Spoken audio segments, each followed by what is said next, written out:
President Trump's naval blockade of Iranian ports is strangling Iran's economy now, blocking exports and now even some imports, thereby slashing the country's revenue by millions of dollars each day. Some estimates give Iran a few short weeks before full economic collapse. Okay, so we're April 29th, day 60 of Operation Epic Fury, and right on cue, there's a bunch of people, I would call them the professional doomers.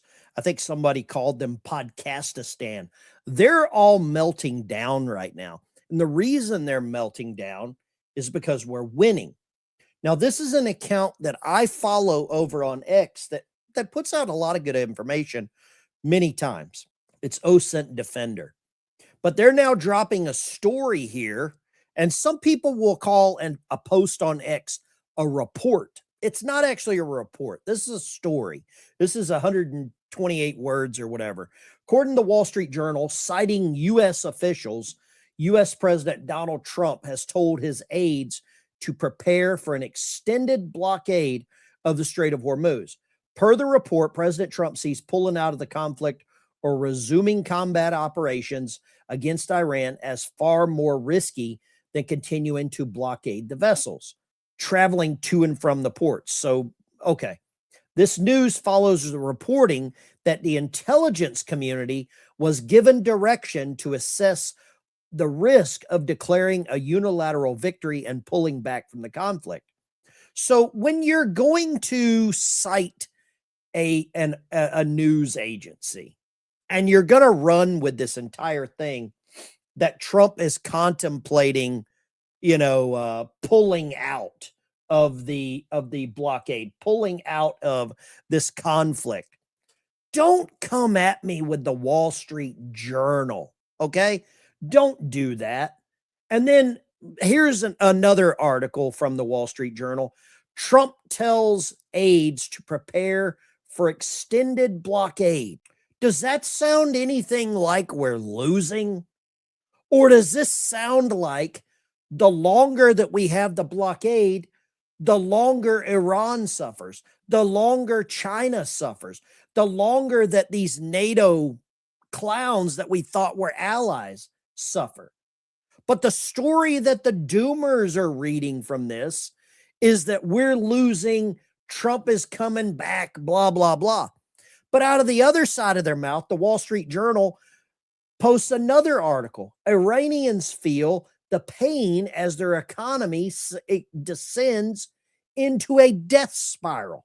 And then down at the bottom, the Wall Street Journal is offering 70% off if you subscribe. So on one page, we're winning. On the other page, Trump's pulling out, Trump's scared. Are you starting to understand how the news works? Because once you realize the game is we need you outraged, and then we also need to drop just a little bit of secret knowledge so that you'll come back tomorrow to try to find that secret knowledge. These newspapers have turned into nothing but propagandist treasure maps, and you never find the treasure. Never. Here's another one. This is The Guardian. How the UAE's decision to leave OPEC could recast the Middle East. Now, this is actually a legitimate article. With the United Arab Emirates pulling out of OPEC, this organization of petroleum exporting countries, I believe is what OPEC stands for. By them pulling out of this, it says to the world that we're going on our own. We're not going to allow OPEC to decide how much we charge, who we sell to, and more importantly, they have become an ally with the United States. And that's going to scare a lot of the doomers. The doomers will not be able to withstand this kind of information. They need you scared. They need you worried. They need you, I can't afford X. I can't afford Y. But the same people that are complaining about gas prices and all this other stuff will pay $19 for DoorDash to deliver a Slurpee 0.7 miles from their house. So pick your outrage. And, you know, I just can't do it anymore. I am not like that. OSINT Defender, you did it again, man. According to Reuters, citing two officials, we don't know who the officials are, and it's Reuters, with knowledge on the matter. That could be anybody reading a toilet in Afghanistan. That they're saying decision makers will react adversely if Donald Trump declares a unilateral victory and moves to pull back from previous comments and commitments to a conflict with the Persian nation. Trump has already said he's not going anywhere.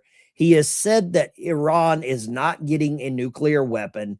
But when you start quoting Reuters and the Wall Street Journal, I mean, come on, right? You have to do better than this. There's another good article here that brings up something from the previous Middle East war, and that was in Iraq and Kuwait. The Bush-Cheney legacy. The U.S. overthrow of Ba'athist Sunni Saddam Hussein effectively handed the country over to pro-Tehran leadership. And the U.S. has been dealing with the fallout in the region of the Shia axis ever since. This article is over on Zero Hedge, a very good article showing a pallet of cash. I think 3 pallets of cash there, and a couple of pilots with a jump seat. I mean, this is how far we've come. We went from paying them off to now we're crippling their economy. It says here the U.S. halted $13 billion in annual cash shipments to Iraq to pressure Baghdad to act against the resistance. So once again, we have a current sitting president that is not playing the game of just sending cash to everyone. He is holding them accountable. This is an article here from Intel Watch. Trump is saying that he is reviewing troop reduction in Germany. And I am all for this, especially after the Prime Minister of Germany coming out and saying that we are losing, that the United States is weak. I am all for pulling troops out of that area. I don't believe they need to be there. We're not in a World War II scenario. We have aircraft and other equipment to get troops to the European countries if we need them there.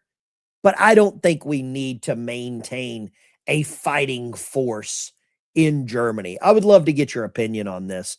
The doomers are going crazy because everything that we have done in the Iranian conflict, this Operation Epic Fury, has worked.